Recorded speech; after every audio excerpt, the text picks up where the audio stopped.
All right, and we are back. This is Caroline coming to you with hopefully an informed video that will help, put your perception in a certain way. Again, I want to put this out here because I got a strike from one of my videos, and I have 15 subscribers, so I find that interesting. This is for entertainment purposes. This is from my perception. I also will throw it in there. I am not a financial advisor. Bam, I'm gonna hit you again. I am not a financial advisor. Bam, I'm gonna hit you one more time.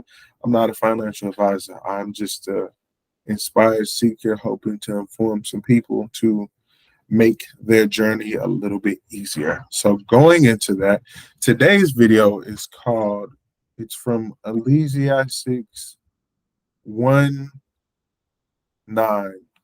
What has been will be again. What has been done will be done again. There is nothing new under the sun. That's right. I'm calling this video, There is Nothing New Under the Sun. And going from that, we're going to start with a scene from the Animatrix. Again, this is for entertainment and therefore after. I do not own this. This is intellectual property of Warner Brothers. So in this scene of the Animatrix, this is energy.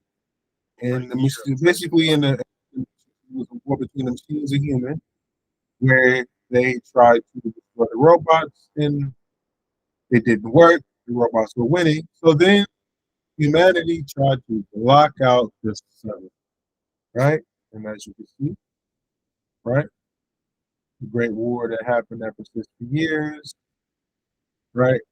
So with that, I go straight into what I call there's nothing new under the sun. So I bring that up to talk about first the White House. This is an article from political.com.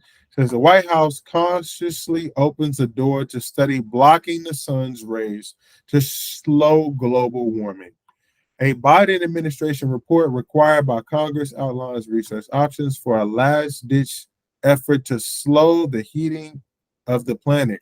But the White House says it's not changing its climate strategy. So they are basically saying in this article that if they can block out the sun, maybe that will slow down some of the effects that are going on in the climate. Also, there's another article we're doing that says why billionaires are obsessed with blocking out the sun. And it talks about a couple people who are worried about it. But it says, at the Munich Security Conference last week, George Soros got on stage to talk about the existential risk that climate control possesses to human civilization, as well as what appeared to be a 92-year-old hungry American billionaire's preference method of addressing it. Brighten the clouds over the Atlantic to reflect the sun's energy away from the melting ice caps. But questions aside as to whether Soros, maligned in conspiracy-minded right-wing circles, is the best advocate for solar geoengineering. He's not the only billionaire who's recently been interested in bouncing the sun's rays back into space. Among the world's ultra-rich, plans to swap back the sun's rays, like the capital gains tax, have been seemingly all the rage. For instance, Bill Gates backed a project by Harvard University scientists to test an idea to spray calcium carbonate into the atmosphere in the skies over northern Scandinavia in 2021. The project was canned after an outcry from indigenous groups and environmentalists. Jeff Bezos put Amazon's supercomputer capabilities to work, modeling effects of plans to inject huge amounts of sulfur dioxide, CO2, into the atmosphere later that year. Earlier this month, Dustin Mossoff, a billionaire Facebook co-founder, plowed $900,000 into funds for scientists in Mala, Brazil, Thailand, and other countries to study the potential effects of solar geoengineering.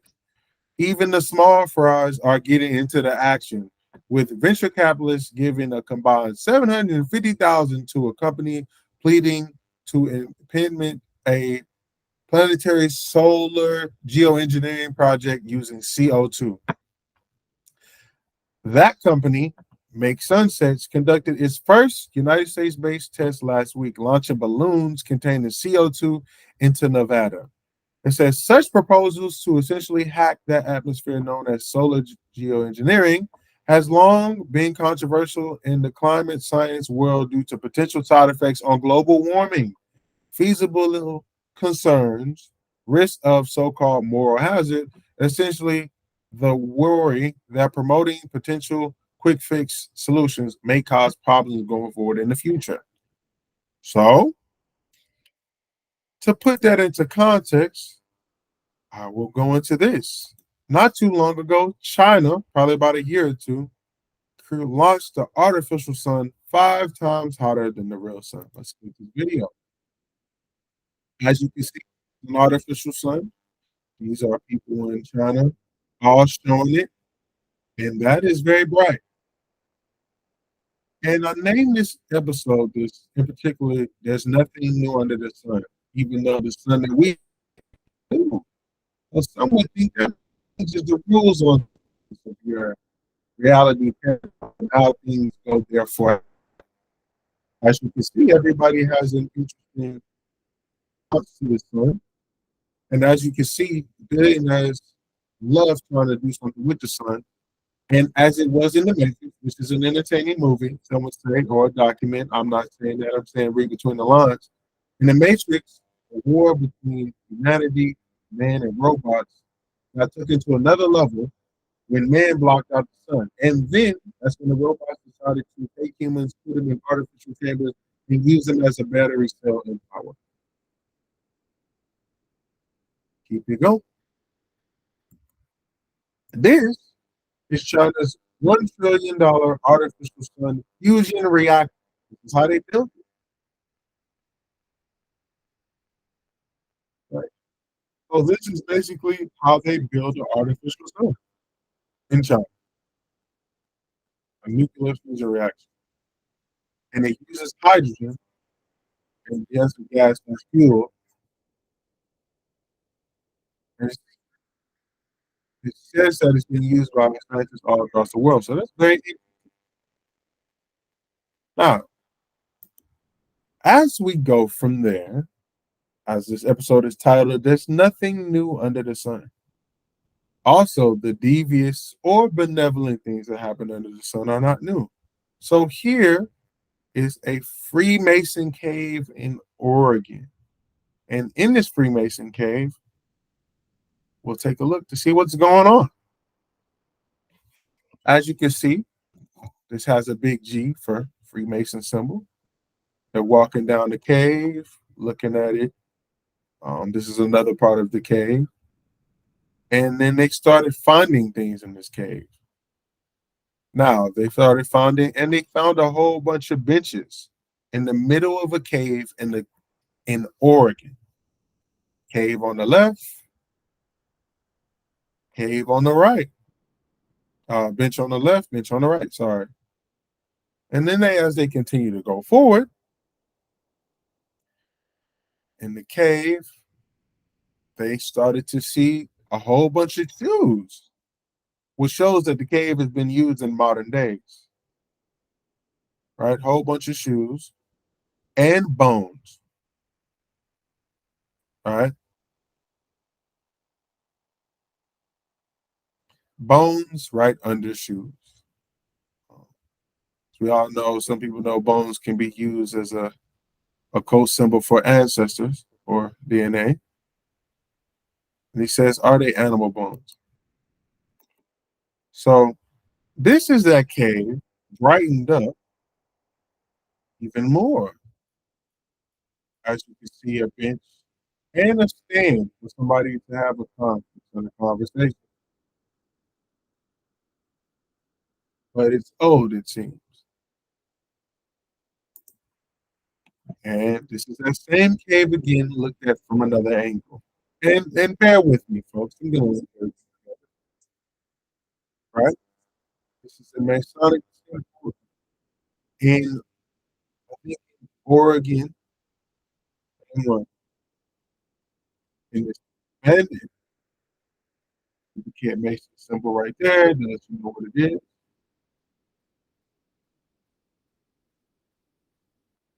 Move forward, all right?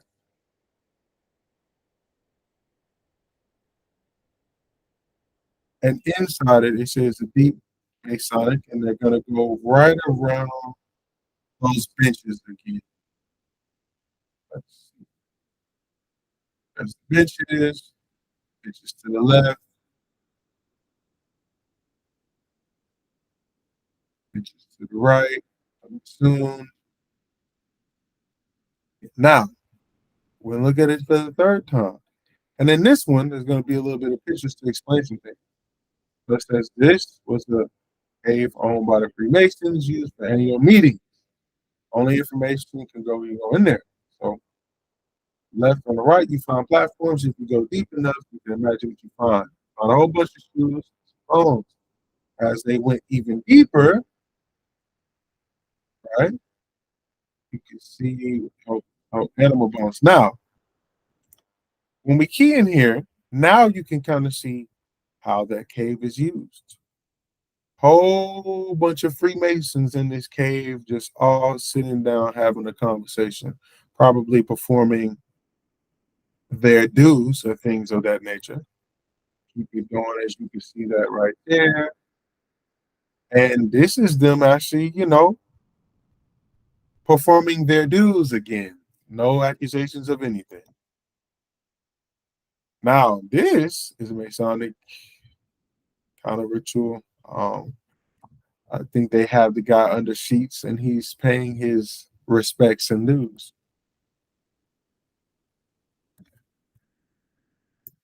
This was a Knights of the Templar cave. Yes, Knights of the Templar, the subject group that in the days of the wars of religion fought against the Muslims for the Catholics for the right of God. So, so some people say that this cave is not for the Knights of Templar, it may be even more sensitive.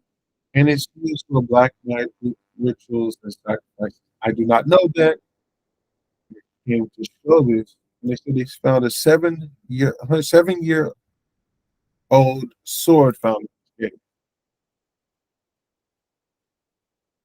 And it's believed that it may be linked to the Knights of Templar. So a person would ask, what does that have to do with the world we live in now, cryptocurrency, and financial advisory? Well, my dear Watson, is that everything is connected, right? We live in a world with vast capabilities, outcomes, and realities and paradigms. And those that think that anything is separate might want to understand how the universal laws and how everything works together. We are at a very interesting time where things that were hidden, the esoteric, the occult, the metaphysics, are now coming to the surface, and you can see these things. With only a little bit of research, you can understand how this world works and what it might be integrating into going forward. Between the sun, technology, the powers that be, organizations such as Freemasons and others that run things, your world is changing literally as we speak. Between palm scanners, G20, cryptocurrency, CBDC, Sam Altman, AI, Spaceverse, Meta. In the coming years, your world will look like a giant video game, right? Not and in the coming years, due to maybe environmental issues, um, the Corona beer and the jabby jab, things will be accelerating forward. Um, my solution, if any, is hope for the best, prepare for the worst, be a warrior, not a warrior, and understand that just because you deny it and you ignore it doesn't mean it's not there. Just because we don't know about what's happening between the sun and the ritualistic areas such as this does not mean that things do not go bump in the night and that what you see is almost always entirely not what you get. Pay attention to everything: symbols, signs, movies, commercials, books, animes, video games, meetings, and everything therefore after. Because if you pay attention a little bit harder, the universe might be trying to give you a sign on what's next. My name is Kal. I do crypto advisory, metaverse, NFTs, financial advisory, and I could be called, I guess, a futurist to a degree because I am here today. I live in the future. And my job, if any, is to inform you and to make you aware, to free your mind. The mind is a terrible thing to waste. And those that do not control their mind are slaves to those who do. So I'm signing out. The particulars of this video is to let you know nothing is new under the sun. This has been done before. How you pay attention to that may be of your own inclination. And oh, wait, there is one more thing I want to show.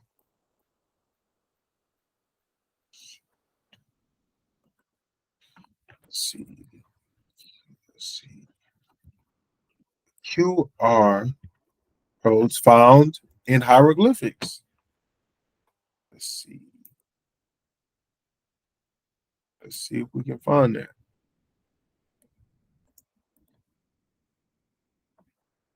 Looky here. Now, this is an ancient Mayan statue with supposedly a QR code. I don't know if that has been um, photoshopped. I doubt it because I've seen this for a while and I've seen this a couple different times. But this is just an example of there's nothing new under the sun, and everything that has been done will be done again, and everything that's happened will happen again. Read between the lines, people. And on that note, need anything up there for after my services, check in the description and we'll go from there. Y'all have a blessed one. This is Kyle signing out.